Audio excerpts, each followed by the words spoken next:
유교, 유학 그리고 공자. 아마 한 번도 들어보지 못한 분은 거의 없을 겁니다.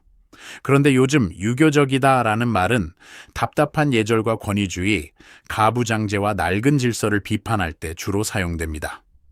하지만 좋든 싫든 유학은 근대 직전까지 동아시아를 움직인 거대한 사상이었습니다. 정치와 교육, 가족관계와 장래, 제사와 언어 습관까지. 그 영향은 지금도 우리 생활 깊숙이 남아 있습니다. 그런데 유교는 알아도 정작 공자가 어떻게 살았는지는 잘 모르는 경우가 많습니다. 오늘은 살아서는 자신의 꿈을 제대로 이루지 못했지만 죽은 뒤 수천 년 동안 동아시아를 움직인 사람, 공자의 인생을 알아보겠습니다. 공자는 전통적으로 기원전 551년 노나라 추읍에서 태어났다고 전해집니다. 오늘날 중국 산둥성 취푸 일대입니다. 공자의 이름은 구였고요. 자는 중리였습니다. 공자는 본명이 아니라 공 선생님 정도의 존칭입니다. 조상은 귀족 계통이었다고 전해지지만 그가 태어났을 무렵 집안은 이미 쇠락한 상태였습니다. 아버지 숙량을은 공자가 어렸을 때 세상을 떠났고 공자는 넉넉하지 않은 환경에서 성장했습니다.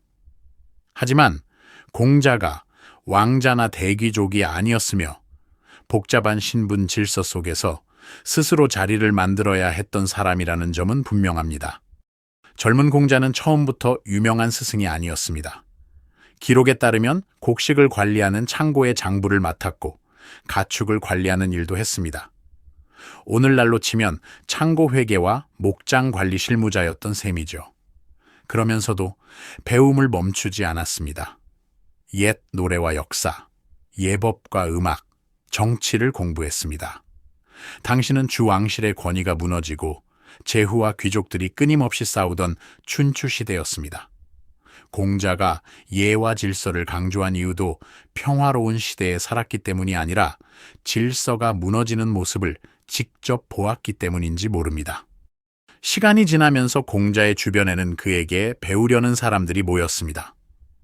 용감하지만 거칠었던 자로, 말솜씨와 현실 감각이 뛰어난 자공, 가난했지만 배움을 즐겼던 안회가 대표적입니다.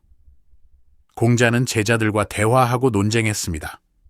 실제 기록 속 공자는 모든 답을 미리 알고 있는 근엄한 동상보다 성격이 전혀 다른 제자들과 끊임없이 부딪히던 선생님에 가까웠습니다.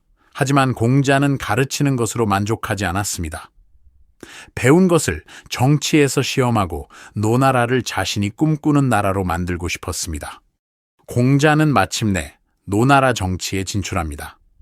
그가 정확히 어디까지 올랐는지는 기록마다 조금씩 다릅니다.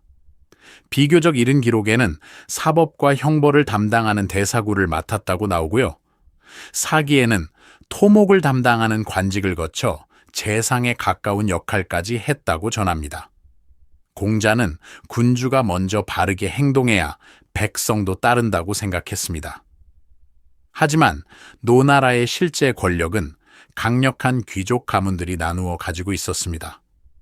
공자는 이 질서를 바로잡으려 했고 기존 권력자들과 충돌할 수밖에 없었습니다.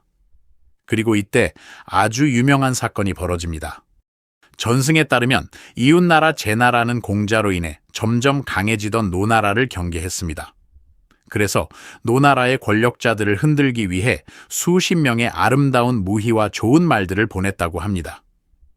권력자들은 무희와 말에 빠졌고 며칠 동안 정사를 제대로 돌보지 않았다고 전해집니다. 그리고 큰 제사가 끝났습니다.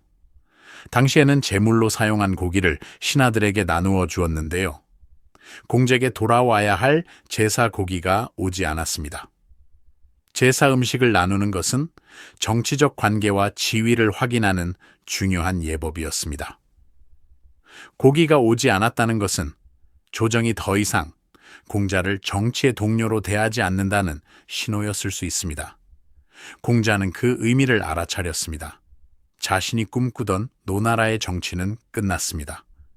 결국 공자는 노나라에는 더 이상 가망이 없음을 깨닫고 제자들과 함께 다른 나라로 향합니다. 이때 공자는 이미 50대 중반이었습니다. 자신의 정치를 받아줄 군주를 찾기 위한 절박한 여행이 시작된 겁니다. 공자가 찾아간 나라 가운데 하나가 위나라였습니다. 위나라에는 남자라는 유명한 여성이 있었습니다. 이름이 남자인 위영공의 부인이었습니다. 남자는 상당한 정치적 영향력을 가졌지만 문란한 여성이라는 평판도 있었습니다. 기록에는 미남이었던 송나라 공자 송조와 부적절한 관계를 맺었다는 이야기가 등장합니다. 이를 둘러싼 갈등은 위나라의 태자가 남자를 죽이려다 실패하고 달아나는 사건으로까지 이어졌습니다. 그런데 공자는 바로 그런 남자를 만났습니다. 그러자 제자 자로가 이 만남을 몹시 못마땅하게 여겼습니다. 공자는 맹세합니다. 내게 잘못이 있었다면 하늘이 나를 버릴 것이다. 하늘이 나를 버릴 것이다. 논어에는 두 사람이 무엇을 했는지 나오지 않으며 부적절한 관계가 있었다는 증거도 없습니다. 하지만 이런 의문은 남습니다. 공자가 벼슬을 얻기 위해 문란한 위영공의 부인에게 접근했고 부적절한 관계까지 맺었다는 이야기가 있는데 사실일까요? 맹자에서도 공자가 위나라의 총신에게 의탁해 벼슬을 구했다는 관련 소문이 등장합니다. 맹자는 뜬 소문이라며 부정하고 이렇게 말합니다.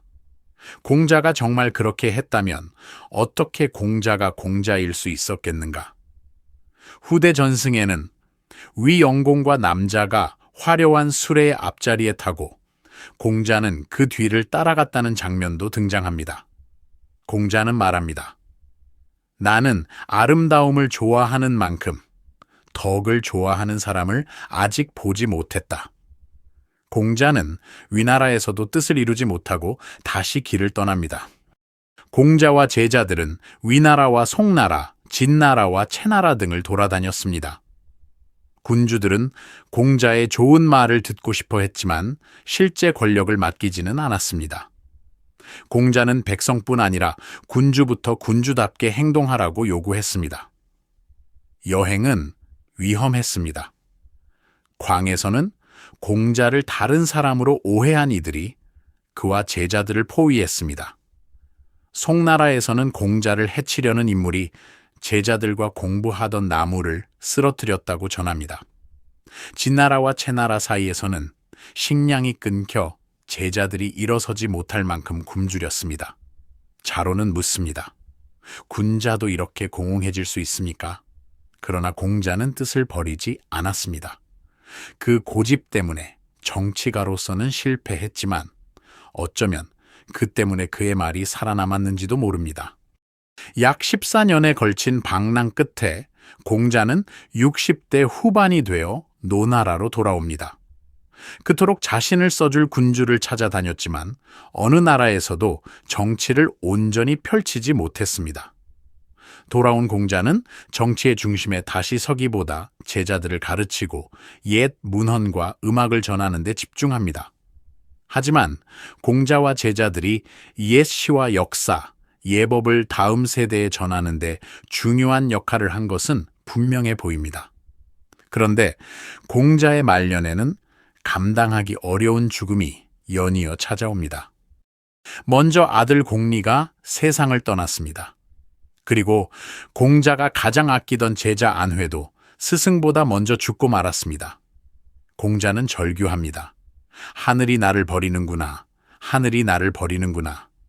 제자들이 지나치게 슬퍼한다고 하자 공자는 되묻습니다. 내가 이 사람을 위해 슬퍼하지 않는다면 도대체 누구를 위해 슬퍼하겠느냐?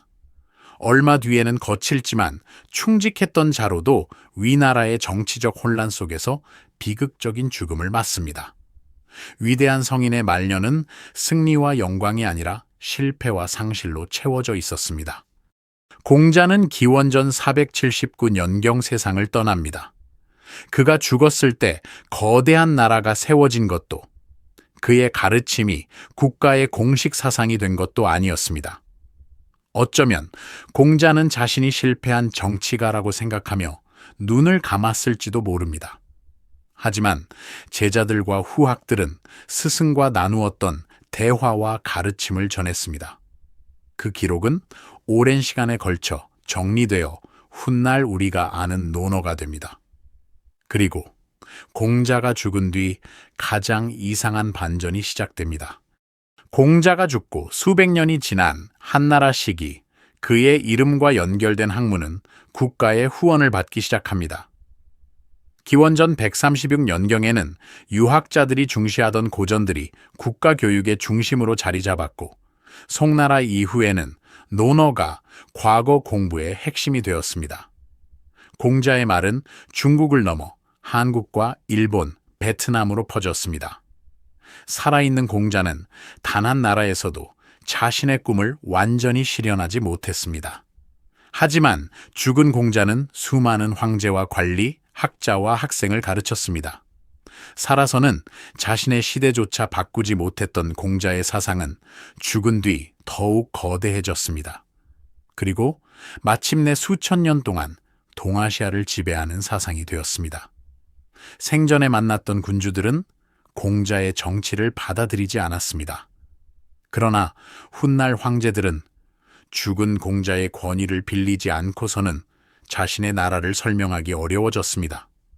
물론 오늘날의 유교에는 맹자와 순자, 여러 왕조와 수많은 학자의 해석도 쌓여 있습니다. 그렇다면 오늘날 우리가 비판하는 유교는 공자가 꿈꾸었던 세상일까요? 아니면 권력과 사회가 필요에 따라 공자를 다른 모습으로 만들어 온 결과일까요? 공자는 자신의 꿈이 실패했다고 생각했을지 모릅니다. 그러나 그가 남긴 말은 그가 꿈꾸었던 것보다 훨씬 오래 살아남았습니다.